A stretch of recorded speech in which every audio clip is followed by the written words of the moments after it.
Welcome to Elks 101. Another episode of Elks Central, breaking this one down. Reagan, touchdown Edmonton! Fajardo, Dunbar, back on top go the Elks! Welcome in, Elks 101, back in, class is in session, June 29th, Declan, Eddie, and Rick. You know what I was thinking for this one, actually? We got to go... Leave it. No, I'm a hack. You know I'm a hack guy. I know. I wanted to get a whiteboard so we can go through a route tree. That was something I want to do at some point because I feel like we talk about a lot of routes. We've never actually really gone through a route tree. So yeah. Well, see, that's the secret here. Patrick and I have been talking the last couple of days, and we're going to probably move to a different system here where we'll actually be able to use an iPad to draw on as we go. I love that. That's professional. Well, that's an iPad. Yeah, I'd feel like It's year two. It's time to take a step up. So, yeah, I feel like I'm Gruden Charles style. Barkley. Yeah, that's a more apt example, football example. We're gonna go around the league today. Obviously, gonna look at some betting lines. Talk the Elks' upcoming game out in Kelowna against BC this week. The 0-3 BC Lions. Who saw that coming? But before we get to all that, there was one question because the Elks are the last undefeated team in the CFL.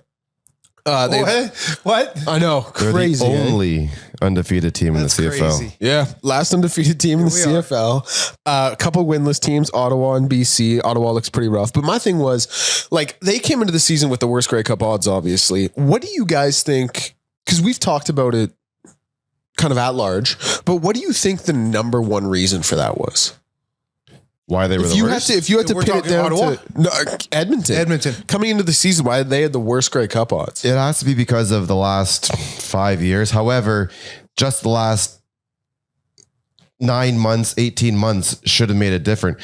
I honestly think people either drop the ball on this one or just don't know what they're talking about. Can you pull up, Rick, the standings from last year in the win-loss totals from last season, 2025? There's a couple reasons I would think this. Because there are a few, for sure. Yeah, the Double E only finished 7 wins, which they did the year previously. That was 3 more wins than Ottawa. 3 more than And Ottawa. 2 more than Toronto. Ottawa only had 4 last year. Toronto went 5-13. Okay. Yeah, that's confusing. Honestly, at the end of the day, I think it's a ball drop. I was going to say, because Ottawa, I thought Ottawa like matched them at 7. I didn't know there was 2 teams below them. Jeez, I was going to say, but because Dinwiddie and I was going to say, to be fair, they hyped that up, but to be fair to the sports books, Ottawa goes out. They have a really good free agency. They got some really good players, and they got Ryan Dinwiddie. Yeah. And Toronto, they bring back Chad Kelly, league MOP. knowing what we know, there's no way to justify it. Well, for sure. No, not even now. Knowing what we know and how we talked about and saw this team operate in the offseason, I would never have thought that, to be honest. I thought it was crazy. I thought them having worse odds than Ottawa and Toronto was crazy, but if I'm trying to sit here and justify it, that would be what I would say. Like Edmonton obviously came on in the back half of the season, but like Ottawa went out and I thought addressed a lot of positions of need in free agency and brought in Ryan Dinwiddie, who's a winner. And Toronto, they got were presumed to get their MOP winning quarterback back. Edmonton kind of turned over the same roster in a lot of ways. So that would be the only thing. Like, because I was really trying to You don't think they brought in some of the biggest signings available on the UFA market? No, they did. Like, it's Malik, true. Yeah, Coulter, Malik Carney, Coulter, Mack. Austin Mack. Like, they did bring in those guys. But I'm just trying. Listen, I never agreed with it. I don't think any of us did. But even if you do run it back, I think Edmonton's better off. They were better off last year. That's my whole clearly, thing. yeah, Like, clearly so like far. from last year. And did you guys watch that Ottawa-Montreal game last night? Yeah. Ottawa, now I know they had a late push. They made it close on the scoreboard, and that's a fun game. Both teams are in the mid-30s. That's a fun game. Yeah. But they had stretches where they didn't look. stink. Yeah, they look Stink. bad. They stink. They look bad. Yeah, I'm just like, hate to be just kind of that blunt about it, but they do. You look at them and Because the past few years, it's like, Yeah. And I did think that their record was closer than 3 wins. I didn't know Edmonton was 3 wins better than they did than Ottawa last year. Should have known that. But yeah, there's no way to justify it. There's no way to really justify Ottawa and Toronto being better favorites. Toronto, okay. Chad Kelly even hurt though. Like, you knew that he was going to miss time. There's no way to justify it, man. There really isn't. Like, you say, drop the ball. Well, we've talked about this as well. Like, I don't think sports books have quite caught up to the CFL. I don't think they quite. Yeah. Because, dude, I take advantage of. I'd even take it a step further. Like, I don't think sports books have really caught up to the NHL all that much. Like, I bet a Cooch Hart future this season when he had that, like when he had like 84 points in 40 games. Yeah. And I bet him at like some pretty crazy odds. And I'm like, are we not like Still there, right? Yeah, like it's so so for them to not even really catch up to the NHL, I think sometimes like the CFL, I've taken advantage of this for sure. Yeah. And even still, I was looking at betting odds this morning for the Grey Cup. Edmonton, I think, is still 6th. They are. I don't. Yeah. Okay. Do you have them pulled up? I'm looking right okay. at them. Let's run through those top, and we will talk some lines of the week later. But let's So talk these right this now. is the decimal system. So when it says 4.0, it's 4-1, correct? Yeah. All right. So Saskatchewan's 4-1. Montreal is 4.4-1. BC's 7.5-1, which is the same as the Tiger Cats. Toronto's 8-1. We are 10-1. Bombers 11-1. Stampeders 12-1. And Ottawa 41-1. Oof. Yeah, I that's. gotta jump on this train. I haven't yet. I know. I have two. I have two futures with the Elks right now. One at plus 1,800, one plus 1,500. See, That's the problem 15 to 1 is or 18 to 1. I don't know if I feel yet that they can win the Grey Cup. However, But these there odds are times where you'll get a buyout that'll be more than what you exactly. so therefore That's you what I mean. Exactly. Yeah. Exactly. But also on the other side of that is like my Grey Cup pick this year was BC, and BC. Now they were hurt the first couple games. They got a little bit healthier for that Calgary game. So like they haven't looked complete. As a whole, complete. Yeah, they haven't looked complete. It's a whole unit now, Yeah. right? You got special teams, defense, and offense. And with their offense, sure, because they've been playing from behind for so long, because their defense has been leaky like Swiss cheese, but it's a lot of empty calories with Nathan Rourke. You feel what I'm saying? He's putting up yardage. Like he's putting up crazy numbers, but it's just empty calories. Yeah, I want to pull Right? up. Well, things aren't going to get any easier for them this week No, because they have to face the only undefeated team. Yeah, it's going to be a tough week, man. And Edmonton is one of the more well-rounded teams. And those guys Really, believe in themselves right now. Yeah, I'm talking not just offense, defense. It is the special teams. And Leak, he started to come on last week. That last game, we saw their offense take another step, that they looked way better than the first 2 weeks. I mean, you got rid of the monsoon that we had in the first 2 weeks, but that offense looked phenomenal, especially in the first and the last drive. Okay, now let me ask you boys this. Sure, the offense did that last drive. It looked phenomenal. It looked like a championship winning offense on that drive. Do you feel that there's still a lot more meat on the bone for this offense, room to grow? That's the best part of it. Yes. Yep, for sure. In But what I also- areas would you guys like to see it grow? Well, it's funny you bring that up because I was looking at what Tyson Philpott's doing this season, and he's an anomaly. 198 yards receiving, by the way. Rankin's an anomaly. Yeah, but this was my point when we talk about what they can do and leaving some meat on the bone. You look at Tyson Philpott; he is just, running away with Love this 587 yards in 4 games. I Like love video, those are video game numbers. Love it. Keon Schaefer-Baker and Tyler Snead, Tyson Philpott's teammate, they both have 384 so far on the season. Keon in one less game. But the point I'm working at 384 in 3 games. Yeah. Sorry, you're talking about Philpott going off early? Yeah. Now, what were we just talking about? That the books have not caught up? Yeah. Well, let's quickly take a look at MOP rankings. Alexander, you have it 5.25 to 1. Nathan Rourke 5.5 to 1. Chad Kelly 5.75 to 1. Bo Levi 6.5 to 1. Rankin 7.5 to 1. We will skip down to Tyson Philpott at 31 to 1. I might bet That's a good that. bet, man. I might bet Yeah, that. Did you say 31 to 1? I said 31 to 1. What about Canadian? He's tied with Vernon Adams and just a little bit ahead of Brady. What about most And of the Fajardo. Canadian? Is that on there? No, I've only got the two here. We went out there's right gotta be a way to bet that award. They don't even know that exists. They'll be but popping up. seriously, They'll be there's popping gotta up. be a way because that's easy. Yeah, money. because dude, we look at like Nathan Rourke was pretty high on that list there. We look at what he's doing so far this year: 0-3, 4 touchdowns, 2 picks. Like 2 picks isn't crazy or anything, but it's just like, yeah, man. You look at some of these odds and they're head scratchers. Yeah, they are. Rick, are you looking? I know I'm you're looking, looking. I'm for looking, me. I'm There's looking. got to be a way you can bet most of the time. He's winning, guaranteed. Hey, he's by the winning. way, I bet Steven Estacchio first goal scorer last night or yesterday afternoon. That's a nice Hit guess. that. That was a nice bet. Hey, yeah, not bad, right? What'd you put? Dude? I only put 5. So, I only put 5 down. man, be proud. You hit a down. I was trying A win is a win. Turn that 5 into what? If you don't mind. 130. Let's go. But it's like, dude, it's always like, it's just like buck up and put 50 down. No, You know what I mean? Like- no, not unless the account is. If you have some dollars to play with, if go the for account it. is rich, Otherwise, you're just but looking to make your you know, bankroll. Yeah, exactly. No, you're right. Stack it. The point I was trying to, sorry, because we were talking about the Elks leaving meat on the bone and stuff like that. The point I was talking about when I was bringing up Tyson Philpott, obviously he's an anomaly. We look at Keon, we look at Tyler Snead, we look at Kevin Mattal, Justin McInnes. My point was all these guys, Jalen Philpott. Yeah, Jalen Philpott, great player. Justin McInnes isn't 300 plus, but these guys all 300 yard receivers. Edmonton's leading receiver is Justin Rankin at 154 yards. So you talk about leaving meat on the bone through 3 games. If you that's an average of 50.13 yards per game, 51.3 yards per game. Sorry.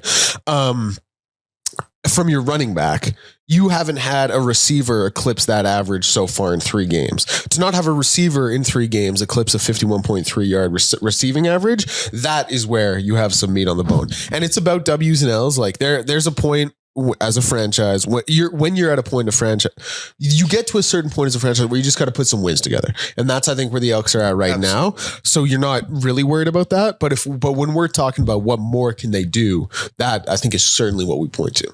Yeah, certainly. I think the passing game, and what leaves you optimistic is what Rick said that last drive in the game, because that was all passing, right? To go down, to milk the clock, have situational awareness, but then to complete the big downs when it needs to take place, to get the protection, to allow Cody to get some of these second and long passes off, right? It's a very nice symbiotic offensive drive. And that leaves you room to believe that this offense, at least passing offense, because rank is rank, it can grow, right? And can become something in the CFL. But guys, we need to still temper our expectations, because this is who this offense is to a degree, right? Yeah. This is who Cody Fajardo is. The history has shown this is what his numbers are going to be, right? And it's kind of right on par. He's going to probably have a career best year, touchdown passes, etc. But right on par. He's not going to go for 300 a game like Nathan Rourke is going for almost 400 a game. But it's empty, right? It's, I don't know. It's a funny balance because you want more. You do want more. Yeah, for sure. But it's also more. You're also like, who cares? Yeah. You know what I mean? That's why, no shade, but that we use the term ball player with Cody. Right? No shade. You're winning games, man. Ball players win games. And yes, you're a quarterback, Cody. You're playing at the best that we've seen you play, up there, 3-0. But you're a ball player the way you win games. How many quarterbacks are going to go out that last game against Montreal and hand the ball off, see that your running back 2 times in the game is stuck in the backfield, and you go be the dog lead blocker out front. That's being a ball player. Not many quarterbacks are going to do that, man. And that's earning the respect and the admiration of your teammates, man. That gives me, and I say it every time, chills to want to go out there, put my body on the line for my quarterback. Yeah. That's a ball player. That's a leader of men. Speaking about, so his career high in touchdown passes is 18. Yep. And he's on pace for 18 this year. Do we think he hits 20? Yes. Yeah, I'm going to say yes as well. No question. Yeah, I think he'd be a little bit higher right now if it wasn't the bad weather in the first 2 games. It is crazy. Here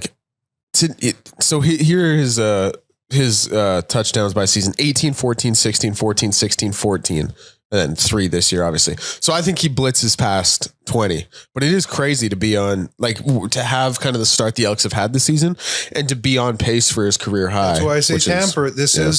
But he's got a great cup. He knows how to win. Yep. He gets to the playoffs. So. And you make such a great point about just like a leader and a dog and a ball player. And just I'll tell you, just when he talks to the media, you ask him a 5-second question, he'll give you a 5-minute answer. And I love that. And the reason I bring that up is because I just couldn't, if he's given the answers like that to the media, I couldn't imagine the speech he's giving these boys and the way he's rallying them guys and the way they just want to go to battle and fight for him. Yeah. Oh. And you need that. You need that mix in football.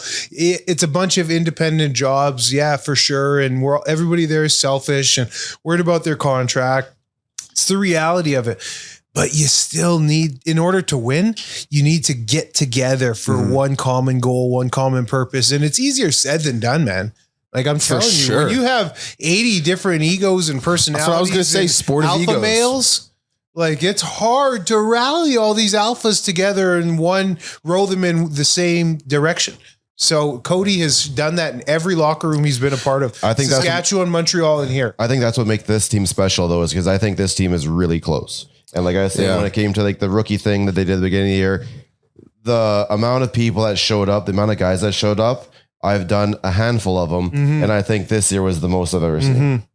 Oh, These guys are close. and And I when would you're out there say- playing for each other, not just for yourself and for your own stats, when you're playing for each other, then I think you have a better team. stats don't matter. And I would say like I would say football is probably the most important sport where you need to put egos aside, but I think it's probably also the toughest to do. It is. So, And it's to be able to see that is just to have team success. You need to be able to lay the egos down. Yeah. Sacrifice the ego.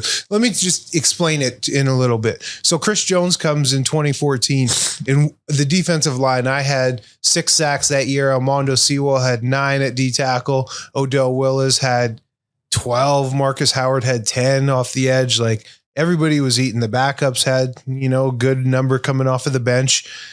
And then in 15, when we ended up winning the Grey Cup, we lost to Calgary in the West Final in 14. 15, when we win the Grey Cup, we went to a lot of Eagle, which is rushing 3, dropping 9.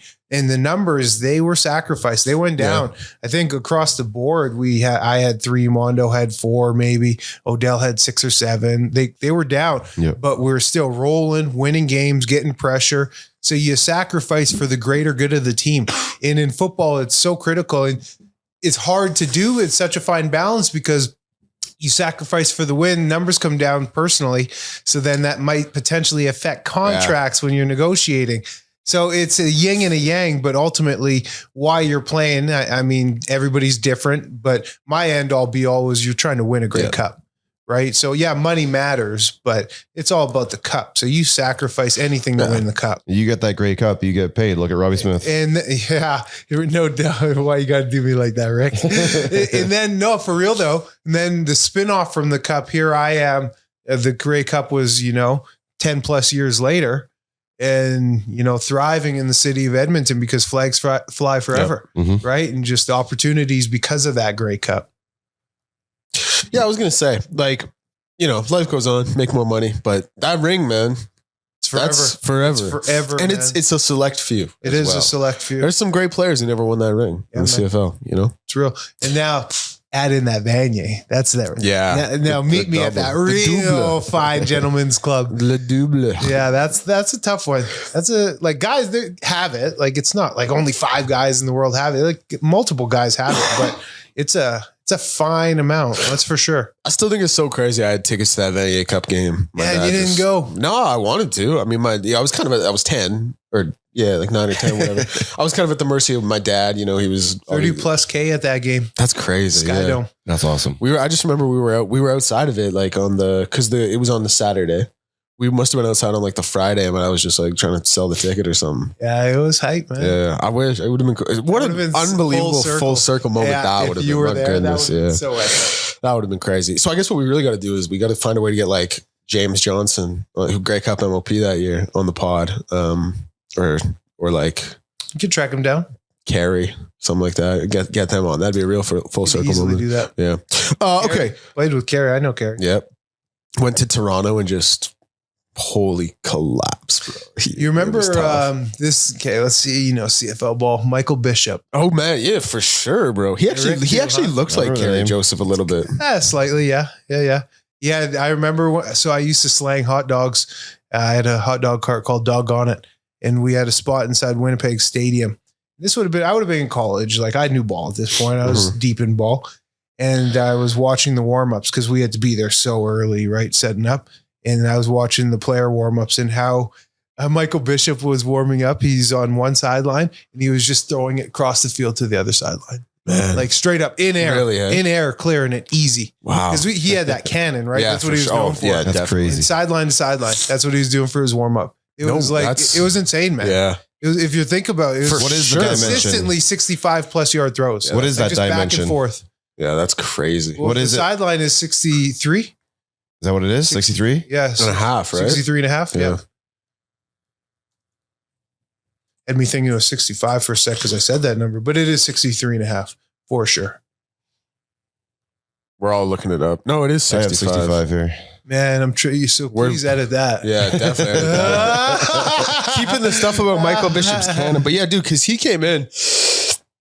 He came in that year because we obviously traded Kerry Joseph to Toronto. And he came in that year for Saskatchewan in that 08 season and just didn't play that great. But, you know, we had our Grey Cup, so it was like, it was whatever. You got yours. Yeah, it was a little buffer before Darian ran. Do we want to jump right to Steele's Reels? Let's do it. All right. All right, so we're going in order. What we got here? I got to put my laptop down for this one because I got to see this film get broken down. All right, so we're starting off here with the fumble. Jordan Williams, left defensive tackle. So I can't believe he swum him that cleanly. Yeah, and if we can just keep running it back from right here, Rick, just multiple times. First of all, you never love the swim in the run game, right? Because you get high, you really are elevated your pad level. But when you catch a guard like this with his head ducked coming at you so low, you can olay him. It's very easy to olay him. You can keep running that if you want, Rick. And just keep it here. I'm going to keep talking about him. So he olays him. And then to get the hit on Brady Oliveira, I have some personal friends who know, because Brady, it's a small circle back in Winnipeg, and we all know Brady.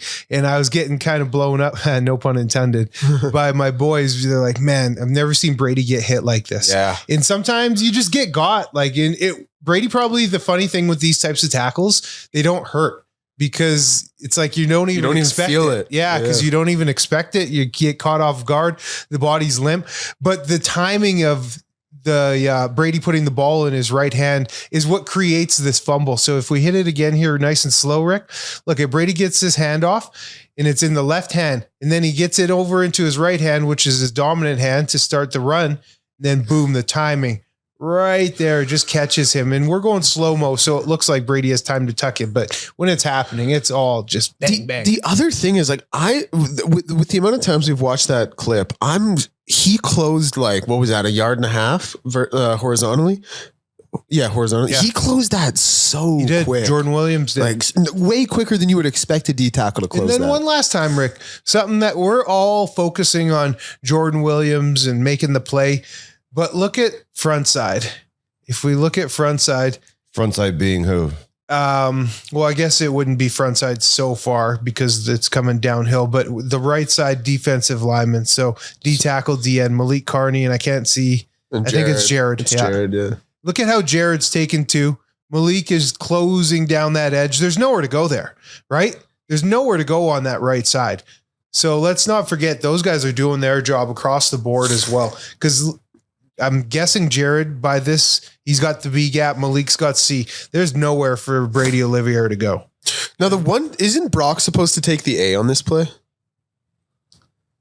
Because listen, I'm not harping on the play. You made a heck of a play, Brock, and you made two heads up plays. But isn't he supposed to take the A here? I'm opening up my vision. Let's see. And he definitely doesn't take the A. No. Joel does. Okay, Joel's just. Oh yeah. Okay, he's a little late. No, he's not. This is tough because go back. This is tough. Jared Brinkman is head up on the guard, so he's not declared. So you don't know if Jared's got the A or the B, but they'll call this kind of a fallback technique. So he's going to play it whichever way the O lineman goes. So now let it ride a bit, Ricky. So Brinkman's going to get in, and now he's establishing the B gap. Carney C. So now Joel's got to fly downhill, and watch how Joel's flying to get to the A. It's tough. That's a heck of a tough job for Joel. You're right. That's a far way to go. And look at how Joel has to come and try and dig it out too. He digs it out. That's why I was surprised. But he's reading totally off Brinkman here. That's why I was surprised that was his gap responsibility. Yeah, that's totally Joel. Okay. All right. Cool. All right, what do we have next? We have Noah Taylor sack on this one here. Yeah, I love this one. Great pass rush. So it's coming off a blitz, so you have pressure. It's all one-on-one, but this is just a better athlete coming off of the edge in the handwork. Look at the hands. Do we have the other view? Just the one. Just this view. Okay, that's cool, Rick. No, it's the handwork. He gets a little bit of hands on him, and then he swipes off. And the tight view they showed on TSN, it's so clean. They got a sixth offensive lineman in there as the tight Yeah, end. so that's taking advantage. That's what I mean by better athlete. He's not going against a tackle there. He's going against that tight end who would be the 6'0" lineman. But it is an offensive lineman in. Yeah, it is. Yeah, but he's not going to be usually. And usually that'll be a guard type body. He got beat so bad. And then look at the redirection. He gets beat bad. And then look at how Noah flattens out. And again, you used the word horizontal earlier. He flattens out and comes horizontal. Watch. Check it out, Rick. Beats him. And then right there, he bends that corner. You see how he bends that corner? And that gives him the angle to the quarterback. If you stay wide and high, like a C, for example, like a banana, you're not getting there. Zach steps up. But he bends that corner. He takes away any angle for Zach to step up. Right there, you see the lean. They call the lean. That's what coaches love it. Good lean. And then who else picks it up? But Malik. Can we run that back just one more time? I want to just key in on Malik on this. I don't have anything to say. I just want to watch it because I want to see what Malik does here.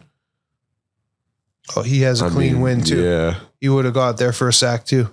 Yeah, look at this. Look at this old lineman just ducking his head. No different than what we saw with Jordan Williams. Yep. Malik Carney just beats him with a quick swim and Olay. These old linemen, they're coming, if you see me on camera, and they're doing this, right? As an old lineman, you got to have your vision up and you got to come and punch if you're going to come and engage. You can't do this. That's how you get beat with that quick swim. That was that play. That was a tough one for Winnipeg in the film session. That's going to be a tough one for a couple different offensive linemen. Yeah, that was tough. Hey, not our guys though. Not our guys. 3-0, baby. 3-0. All right. What else do you have for us? This is the big second down play in the fourth quarter by Fajardo to Sifa. Sorry.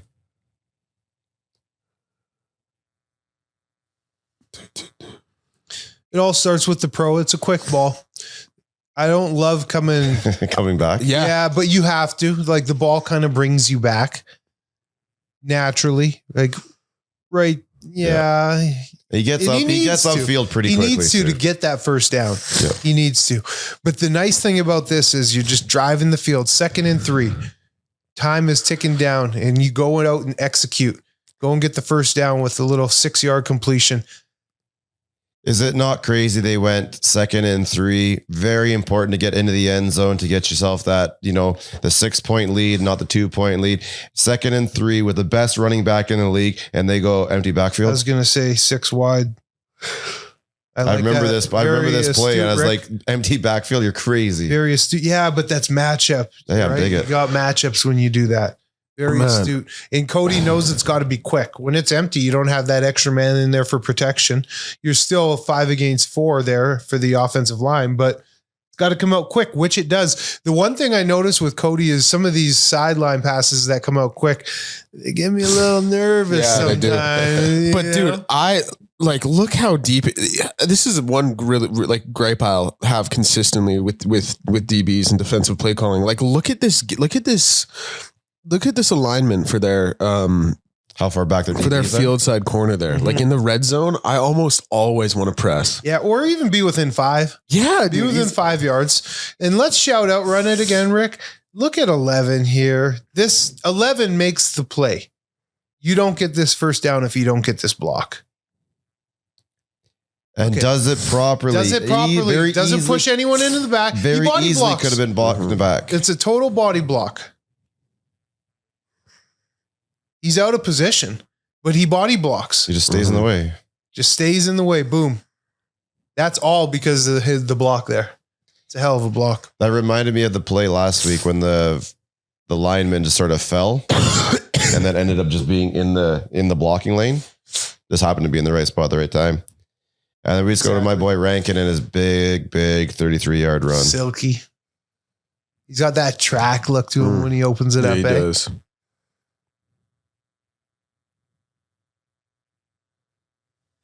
Let's see the big hosses. Pulling 2. And we do have the tight on this one, I believe, correct? Just this one. I can find another one if you talk. Yeah, I think we had it. Yeah, because this is the one where Beardo. Yeah, it looks like a bit of a nothing burger, but his chip. It's just enough to like really spring Rankin. Yeah, and this is the one where if he cut back inside, He would have had has the it same too. lane. He has yeah, it too. Yeah, Beardo and Murray pulling. Yep. And when you're pulling two like that, man, and when they look as athletic as they do, Yeah. and it's so cool because we've already seen Carter O'Donnell multiple times pull. Like they got guys who get out in space and make some crucial blocks. There are some real athletes on that offensive line. They really do. Like not even overhyping them. And No. that is part of the reason though. Play the offensive line is a huge reason why they are where they're at right now. Yeah, absolutely. Like there were some times last year where, you just couldn't put like, well, obviously Beardo and Murray are a center and a tackle, but there were some sets last year where like you felt like you couldn't really pull a guard because the athleticism wasn't there. Just think how bad Boyko or McKellar were getting beat. Or Gregor McKellar. Yeah. How bad they were getting beaten. Yeah. Like no chance to even throw. Sure, Trey Ford didn't look the best, but sometimes the brother didn't even have a shot. Yeah, back for there. sure. For you know sure. what I mean? At least now you got not just adequate O-line play. You have top elite you have O-line play. standard setting O-line Absolutely. play. You truly do. Yeah, like I think even still, I think there's probably a connotation like people don't understand how valuable it is to have an athletic O-line. Because I think a lot of people just think of an O-line like in pass pro, take their 2 steps back, get their hands up, balls out. But like when you can have people, players get out and they pull in the run game like this and they can get downfield. And even like Beardo just beat like his position on that play. He doesn't have a huge pancake or anything, but just his position, like hand on the shoulder and it springs ranking. Like that's all you need, but it's hugely underrated. It is. It truly is. Ed Hervey understands it. Oh yeah. He realizes, and he goes after a certain mold because there's, the short, thick type O lineman, right? A little more unathletic. There's the bigger, longer, leaner type, and Ed goes after the bigger, longer, leaner types that can get out in space and that are mobile. And can go and make those types of plays because we've seen many of big runs this year already sprung. Oh yeah, O linemen are out in space, and these DBs they don't want to take that on. Yeah, like as much as we've been talking about Justin Rankin and rightfully so, we probably haven't been talking about the offensive line enough because they've been very good. Now, why we do talk about Rank is because he has plays where the O linemen get beat. He's like he's dead making stops 2 in the miss in the backfield and then turning it for 30. That's what he does. He's probably already, what would you say, through 3 games, 5 plays? Should be 3 yard loss in the backfield and he's able to turn it into something? Yeah, 5 plays. Right? Like that's pretty exceptional At least stuff. I would say.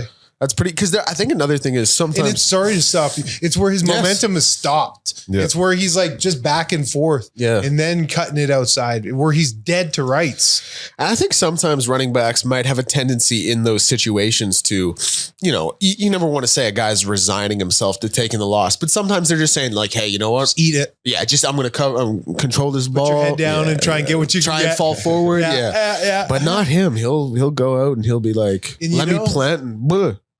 That fumble that he had last week too, where he was trying to bounce it.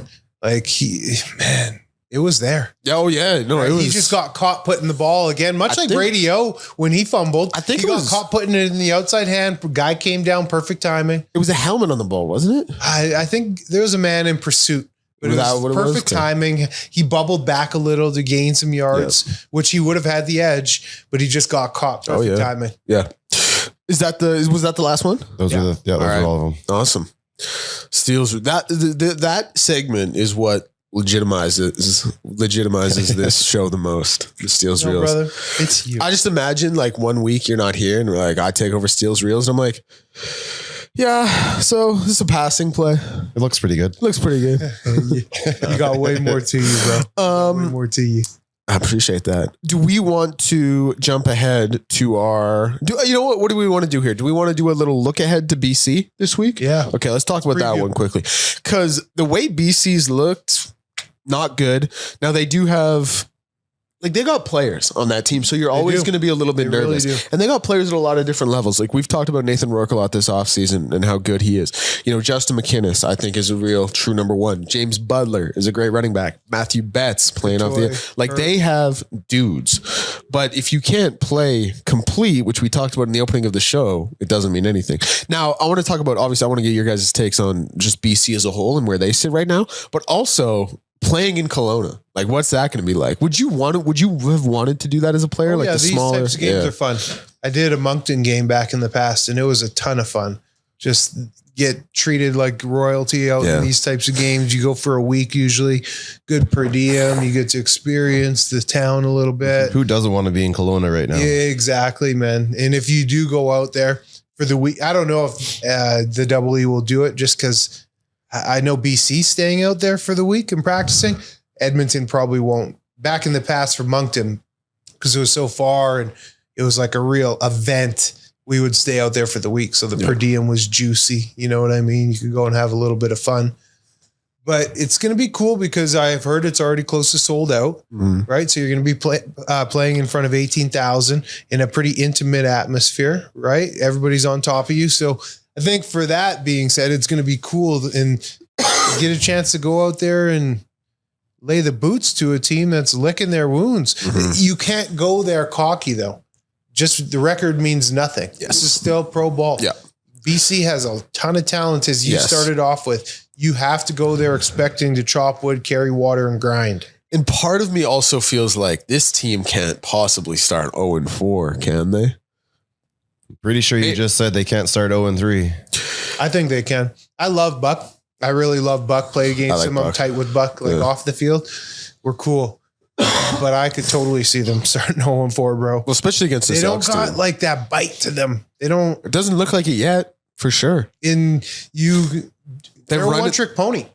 If you can limit their passing game, for sure. Because that was as much as I like James Butler. He has 120 rushing yards in the season through 3 games. You're averaging 40 as a team, as an organization.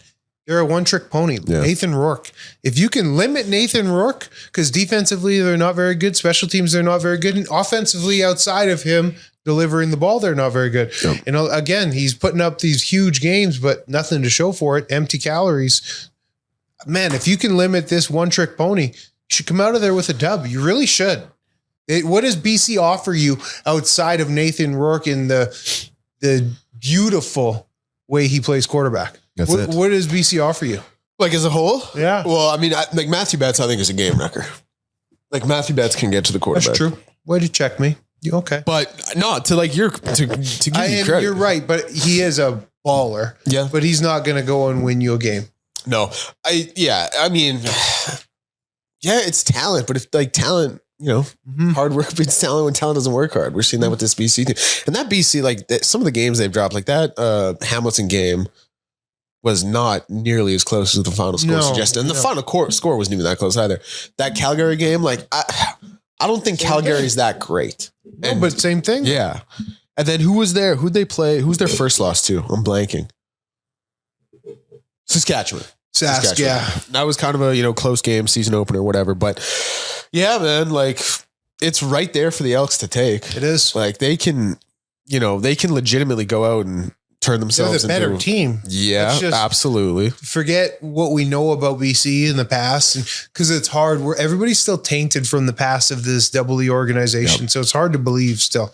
But you lay all that aside, lay the 3-0, 0-3 aside, roster them up. Edmonton's the better roster, man. Yeah, definitely. And the other, I wish Saskatchewan was playing someone other than Ottawa. Because I wish I don't think Saskatchewan's going to lose that game. I don't Ottawa. I don't know, man. Maybe I'm not watching them close enough. Maybe I'm not giving them enough credit.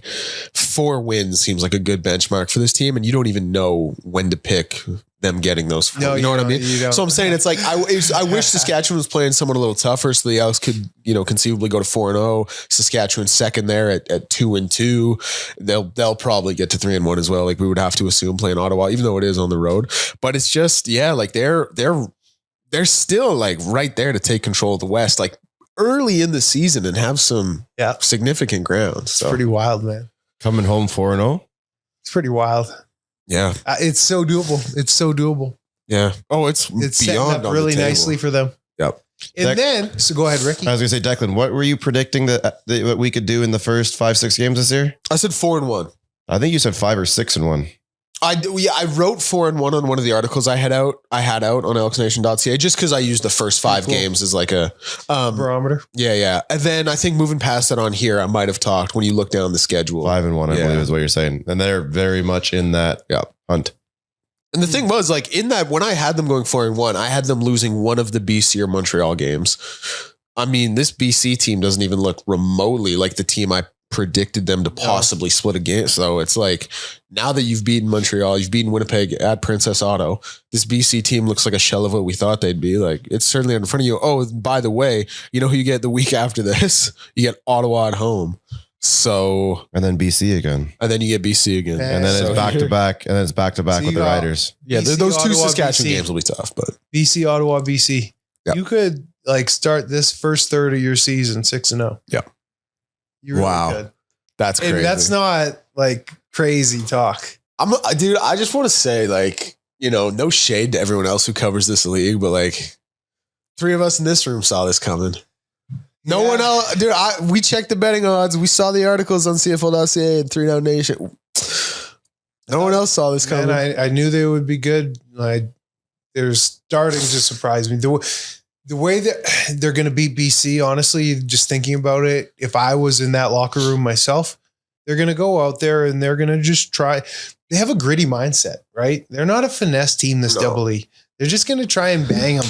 Like, they're going to try and lay the wood and try and out physical them and try and make BC quit. I can just picture the message that Killam is delivering to the team. Even Rankin, who's a guy who could be like, I got to eat, I'm chasing him. Like, he don't care. No. He don't No, he care. don't care. These guys just want to win, Yeah. bro. These Yeah. guys just want to win. It's the team, man. You're It's a right team. about that, man. You're right about that, Deck. And that is what makes them special. And we talked about it again earlier in the show about ego in football. And like, I obviously pretty young, young in my beat reporting career, don't quite have Maddie's credentials yet on the beat. But like, I've never really, and again, you got to take this with a grain of salt. 'Cause it's like, it's not like this is the 6th team I've covered over 50 years, but I just like, it's rare to not see egos. Like, we don't really see it with this team at all. Like, no one Egos, divas. Yeah. You just don't, cases. you don't see it. These guys are tight. Because normally there's a few on every team. Yeah. You know what? That's not a bad transition. Let's talk hot seat. Because for hot seat of the week, it might have been a little bit easier to this point last season. My hot seat as a whole is just the team. And it's not because anyone's doing anything wrong or playing badly. It's just like, you've done so well.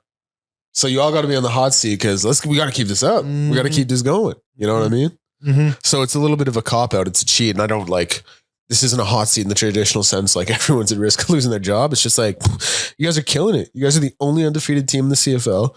You got through 3 games. You guys have gone into a really tough environment and won there and come from behind to win. You guys beat a Grey Cup favorite where you had to hold them off. Like, you guys have done everything right. So it's just, let's keep up that level.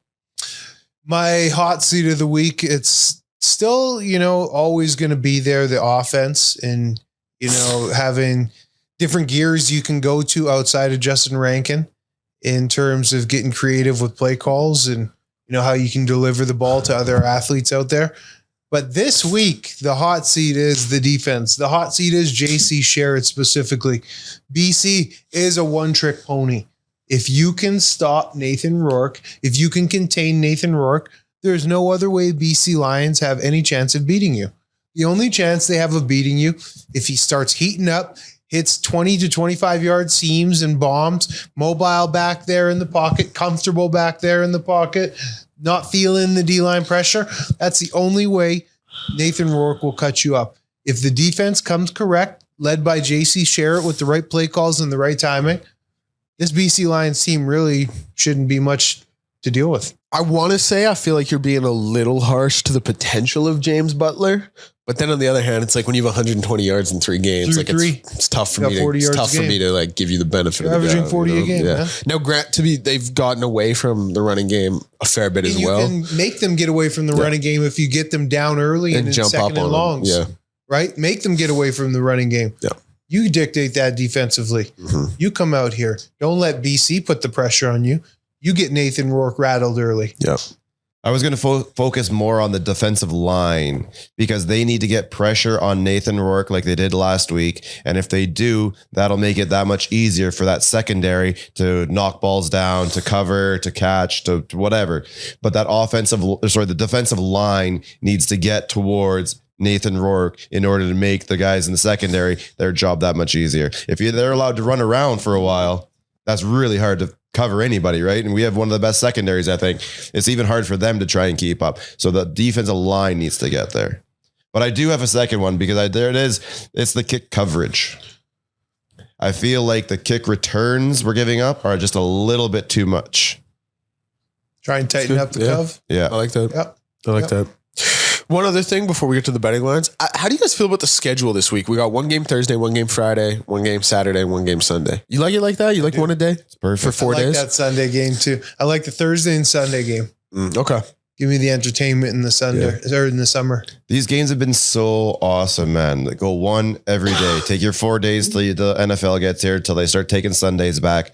Do your Thursday, do your Friday, do your Saturday, do your Sunday. Thursday's nice because usually there's nothing on a Thursday, right? Exactly. So it's always good to have that entertainment. For me, it's good to come in and talk some CFL on the radio on Friday morning. And then Sunday, again, you don't have any NFL on. You're not competing. So having a Sunday night game is nice. I like the Friday night game and 3 Saturday or I like a doubleheader Friday, doubleheader Saturday. I like a doubleheader, but I hate the 3. It's just too much. You don't want to pay attention to all of them. I think most people would probably feel that way. Yeah. Because football is like, I don't know. No, but like we do it for the NFL every Sunday. But you pretty much kiss Sunday away when you do that. Yeah. And I do it every Saturday for college. Like that's my big thing. So I don't know. I don't have a problem with it as much, but I think most people would probably agree. You watch more because of work. The average fan who wants to watch, I think one per day is probably best. It's like a doubleheader at best on a Friday or Saturday. That's fair. All right, let's talk some betting lines because there's some. I'm interested to hear what you guys are going to predict on these ones. Let's start with the Toronto-Calgary game. It's going to be in Calgary. That's the Thursday game. What do you guys think the over/under and the line is for this one? I'll just start here, and I think that one's going to be. It's Toronto-Calgary. It's probably going to be pretty close. So let's say Calgary's at home. Yes. All right. You know what? Let's go Calgary 1.5. And then 52.5. Okay. Calgary by 3.5, 58.5 points. It is 58.5. Wow. And Calgary is favored by 2.5. They're giving them a lot of credit for that BC win. It's what Toronto just did in Saskatchewan. And listen, Saskatchewan has got a real problem. And you guys probably aren't as deep in like the Riders verse as I am. Dude, like the way for like every game has to be a shootout. They can't do anything defensively. Their defensive play calling is horrible. So, give Toronto credit there. I thought Toronto would have got a little bit more love. Just like, not that 2.5 is crazy or anything, but I thought Toronto going into Mosaic and winning there was a lot more impressive than Calgary's win against BC. I don't know. Listen, the line, they're at home. I can see it. 58.5 seems right. Like this seems like a game that's going to hit that over for sure. They're both point getting offenses. Yes. Yeah. And Chad Kelly really slinging it at VA. Not as much this season, but it still feels like an offense that can They explode. went for how much this past week? In terms of points, their total was, let me pull it up to make sure I get the final score correct. Yeah, 41. Yeah, because Toronto had 40, they had 41. So, but that said, I'd probably I kind of like Toronto at plus 2.5. I can't even lie. And I like the over. I think the over, that feels like a really good bet this week. I'd take the over in Toronto as well. Yeah, I'm sitting with Toronto there for sure. Okay, Saskatchewan, Ottawa in Ottawa. Oh, Saskatchewan probably by 9.5. And then we'll call it probably on the lower side just because I don't think you're going to see a lot of points coming out the opposition there. So let's call it 49.5. Sask by 5.5 and 51. It's 56.5. And Ottawa, like they put up 35 last week. Like they can, garbage time, but they can put it in there a little bit. Get going. Okay.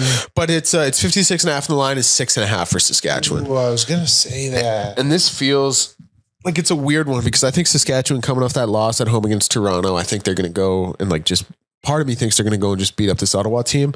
Part of me also thinks like at some point Ottawa, and this is the other thing I'll say, to what I just talked about with Saskatchewan, like a shootout is a game that they always find themselves in. And when you're in a shootout, it can go either way.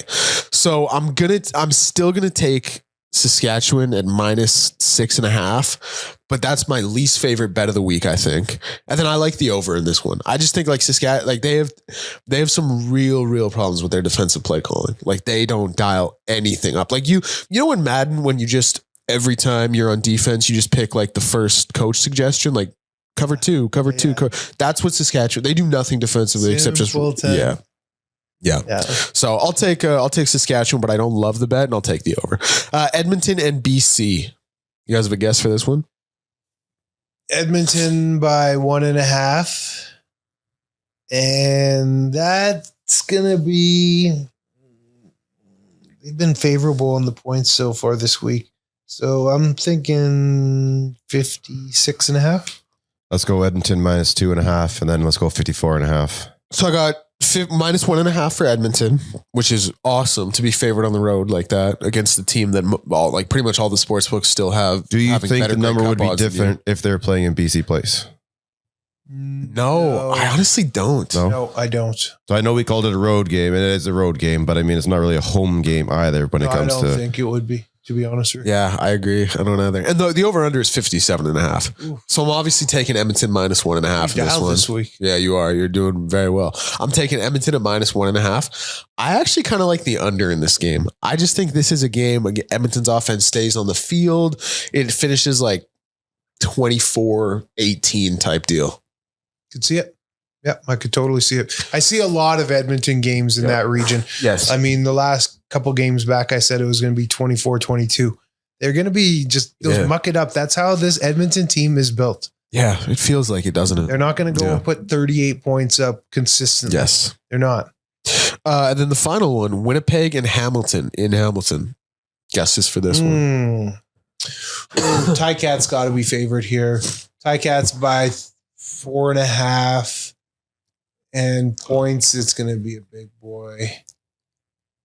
57.5.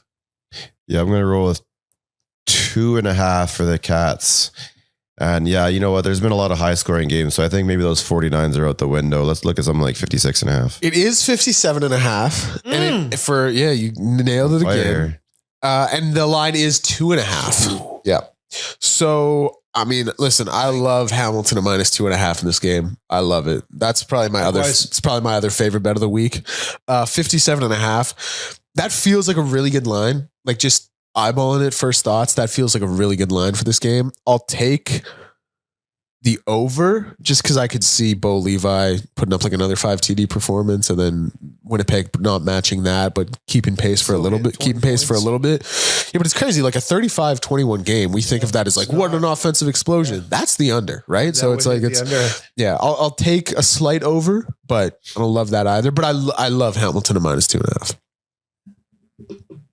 All right. Cool. Good. All right. Rick's rant. Let's break it down. You know what? I've started to notice a bit of a trend in my rants, and a lot of them have to do with traffic and such. I got a new one though, and it's everybody. Some people get paid to drive, right? So if you get paid to do something, I'm assuming you're probably a little bit better at it than the rest of us. You look at there's Lyfts out there, there's cabs, there's Ubers, there's all sorts of stuff out here. You can tell who gets paid to drive. Please tell me why the people get paid to drive are some of the worst drivers out there. You're sitting there behind a car and they go 3 lanes at the last second, 3 lanes to get into a turning lane, knowing full well they were going to be turning anyways, but they still wait till the last second to go 3 lanes across. And I know there's traffic and there's construction. Everything's frustrating as hell, but this is just added to me. I don't understand it. And one crazy thing I saw, somebody had a Lyft sticker on their window right next to the new driver sticker.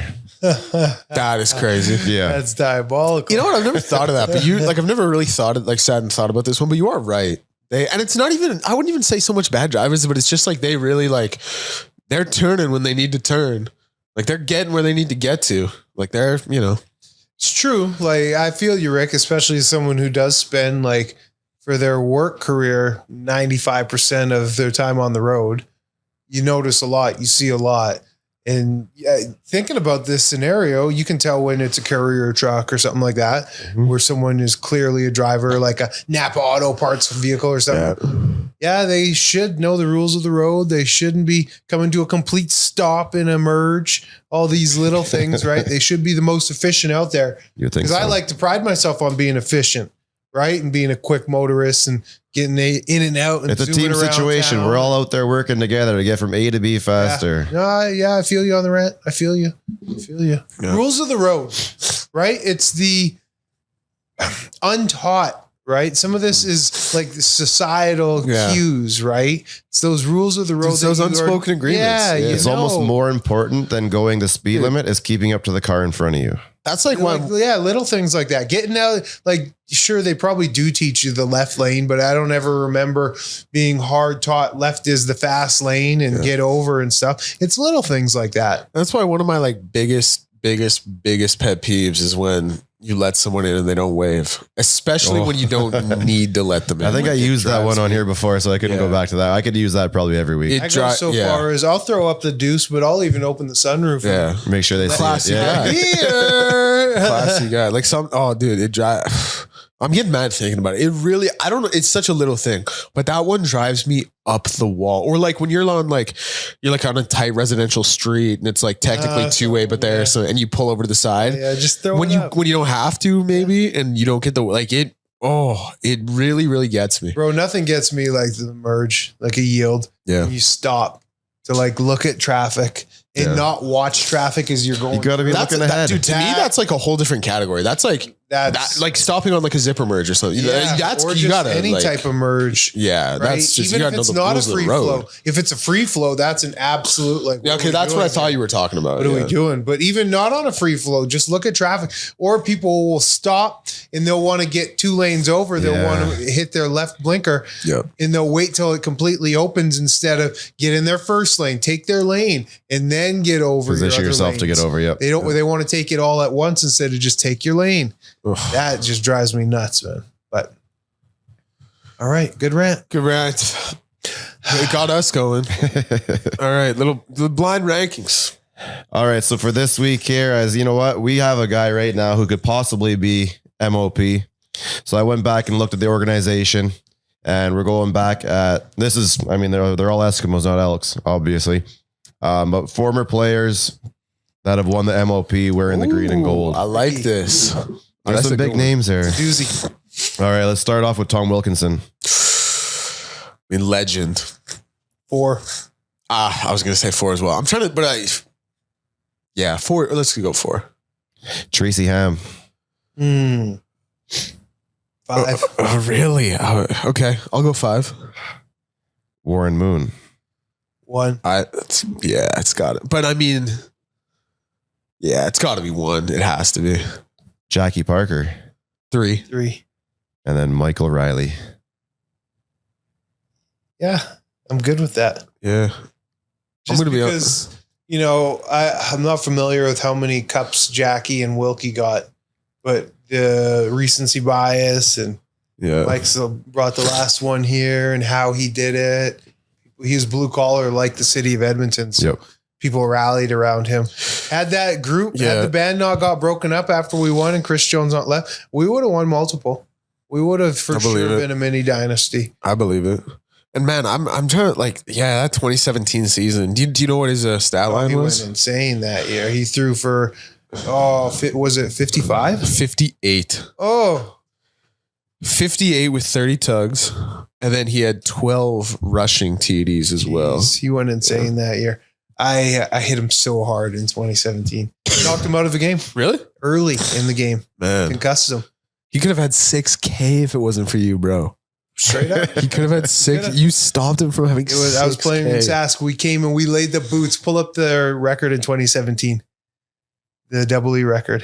It was. And look at it was early on, like the game by game log. Sask at Edmonton, 12 week 5 or something. We smoked them. 12-6 on the season. Yeah, you guys played them in week 10.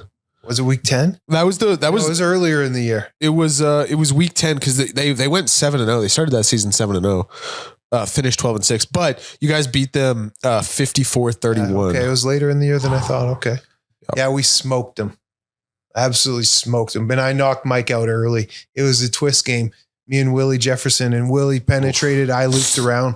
and I hit Mike, and like I pile drove him into the turf, and as I pile drove him, his head just snapped back and hit the turf. Ooh, that's a tough. I always hate watching. And it was after I did dirty by like Ed and the organization, right? It was my personal vendetta. And I got up and I just walked to the sideline towards Edmonton and just talked so much smack. Yeah, you did. Yeah, like it was such a good feeling. And we laid the boot. Look at what we did to them.